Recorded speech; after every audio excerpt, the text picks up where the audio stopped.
So let me get your take, Margaret and George, on these raids here in Australia, where can you imagine the FBI going into the New York Times newsroom? 900 or 1,000 or more files.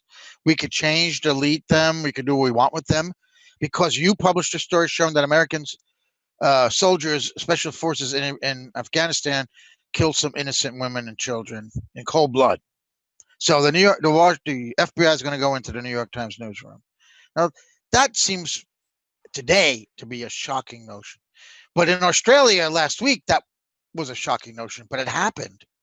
And I don't think that could have happened without the Espionage Act indictment of Assange, that line that was crossed by Trump administration to criminalize journalism. Because all these countries around the world look to America. If they do something like that, well, we can do it now too, right?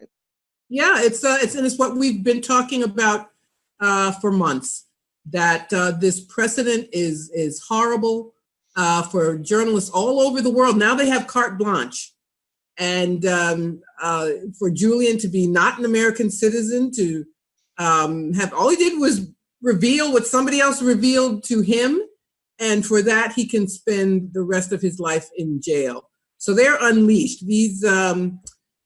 These intelligence agencies, law enforcement, they are always looking for any moment when they get to be unleashed and do what it is they want to do. And this has given them the go-ahead.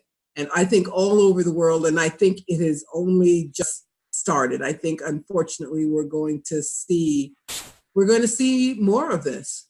And we'll find out who the real journalists are. We'll find out who the people are who really care about the truth and integrity, and we'll find out who's going along to get along. Right.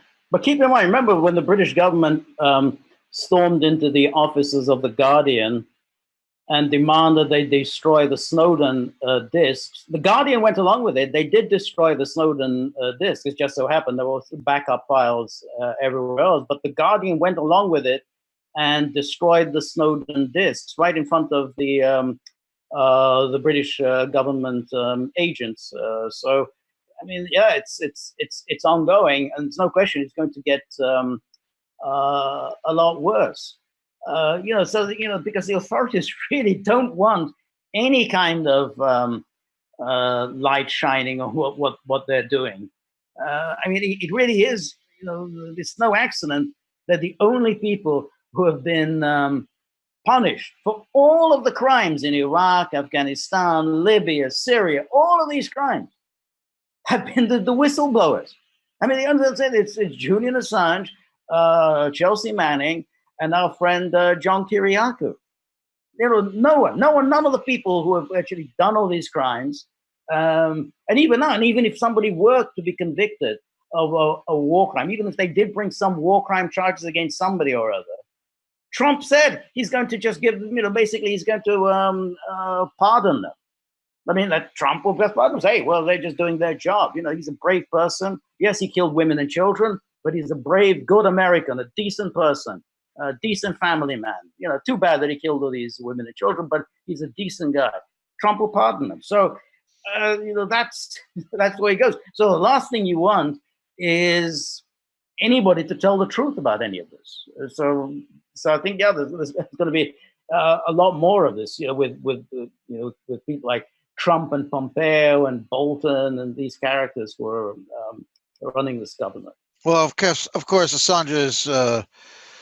You mentioned a bunch of whistleblowers in there, like Kiriakou and Manning, but Assange was the journalist, was the publisher, and they crossed that line. But never before was the recipient of unauthorized information prosecuted under this act for holding on purely to classified information.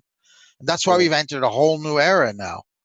And that's why even if it had no direct connection between Assange and what happened at the ABC and at the Sunday Telegraph's political editor's house or apartment, it has to be seen in that light that the pretense of our democracy is falling away. They're not even pretending anymore. They may be that weak. They do not want their crimes revealed, and they're going to do what they have to stop it. And no matter what the consequences, obviously they're making an evaluation. We're gonna take a couple of hits for going into the ABC offices here, but we're going to take more hits if newspapers continue to unmask our crimes abroad if we commit them. So, Right. both of them are bad, but what's worse? Worse would be the revelation of the war crimes, I think. Not marching into a newspaper or a television station when they have the law on their side. This is the problem. We got bad laws that need to be changed, and it has to be a challenge. If Assange goes to the U.S. and he's tried under the Espionage Act, somebody's got to challenge that and bring it to the court, because it should be declared unconstitutional. It's against everything that the First Amendment stands for. But right now it's on the books, and they would rather use those laws than suffer more revelations. Right. Well, look, all bad habits start in America. So, the bad habit now of just sort of cracking down on journalists for telling the truth. Yeah, other countries are going to pick it up. I mean, that's it. Hey, well, if the Americans can do it, we can do it. So it's not just going to be Australians. I mean, it's going to be the British. It's going to be the French, and everyone's going to do it. You mean like nuclear weapons? They began in the U.S. too, right? So yes, people copy that. So right, yeah.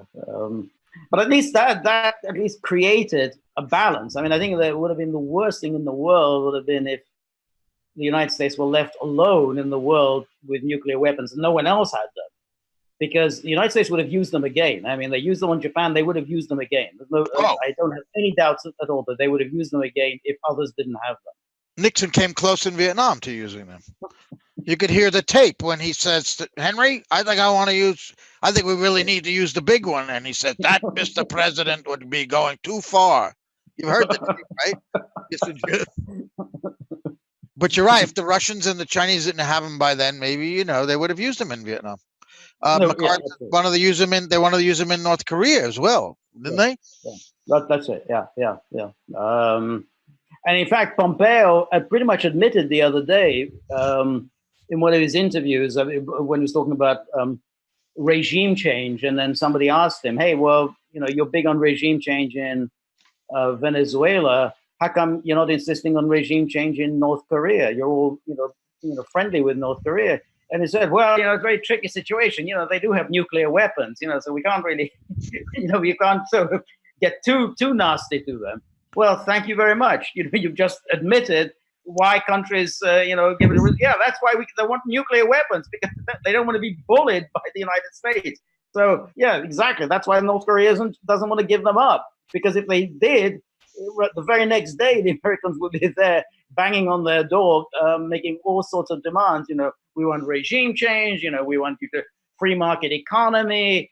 We want our human rights lawyers to come in and run this place. Very next day, you give them nuclear weapons, that they're going to be there the next day. And who said that? Was that Bolton? That was Pompeo. Pompeo. Well, it was Pompeo. It was about 2 days ago. It was actually pretty stupid thing to say. Yes, he just blurted this out. Yeah, how come you don't insisting on regime change in North Korea? And he just blurts this out. And look at Gaddafi. He gave them up as well. Look what happened to him. That was, exactly. That was a bad move. I'm just thinking, we're talking about everything but Assange right now. I think one don't have any real good information about what's going on in the prison, in the hospital. What is his health concerns? I was just surfing the net, if people still say that, the other day, and I came across this story. Assange has lung infection. I said, damn. And I look at it. It's from 2012. When he was in the Ecuadorian embassy. You remember that, Elizabeth, that he was diagnosed with a lung infection? And I said, oh, see, we still don't have any information of what's going on there. That's why this video becomes such a point of discussion.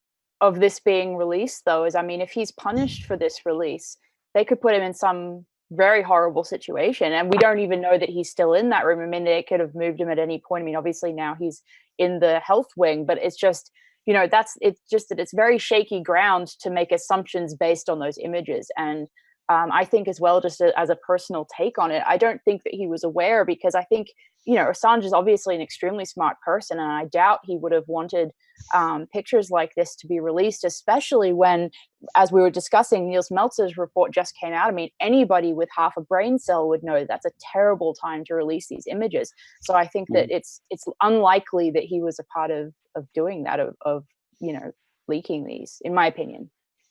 No, I agree, and again, I'd be surprised that a prisoner would think that by releasing this footage, he was helping Julian Assange. I mean, that's why I think when Cassandra said, "Well, I think he means well, but he doesn't quite know how best to help Julian." Right.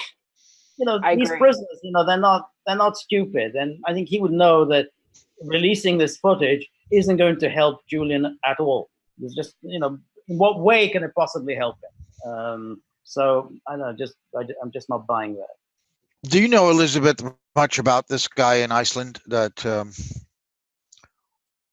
Not more than the general public probably knows. Yes, Siggy Thordarson, who was basically, I believe, convicted of sexual assault of a number of underage boys, and not just like one time. I mean, like dozens and dozens of times he molested, and not like individual underage boys. So it's absolutely mind-boggling that the Trump DOJ would try to rely on the testimony of that type of person to try and prosecute Assange. I mean, does that not sound desperate to you? That it could be geared towards the extradition hearing rather than an actual use of this very terrible witness.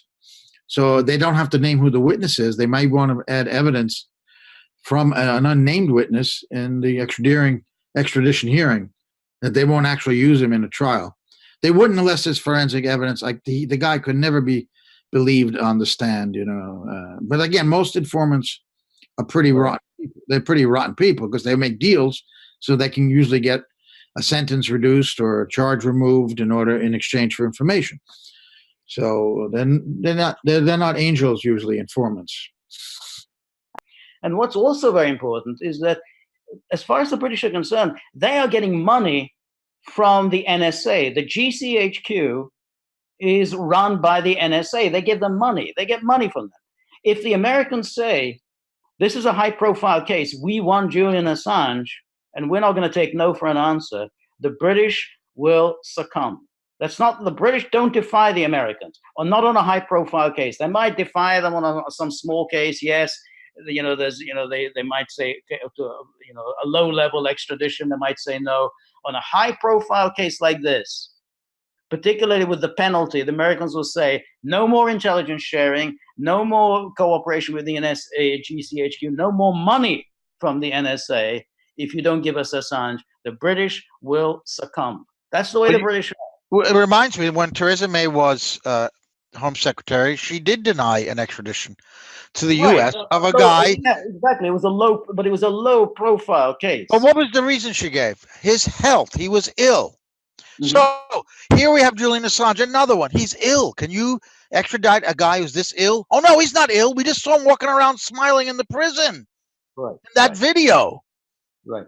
Right. You know, that's another thing it could serve. The extradition hearing is coming up in 7 days. Right. So the idea that they could say, well, we're not going to send him because he's too ill, case closed. Now the public thinks, some people in the public are going to think, he's not ill. Exactly. They'll say, yeah, he looks okay. We just saw him. We just saw him. Yeah. Right. Exactly. You know, he was chatting quite happily, leaning against that football machine, and yeah. No question. That argument has now been undercut. The health.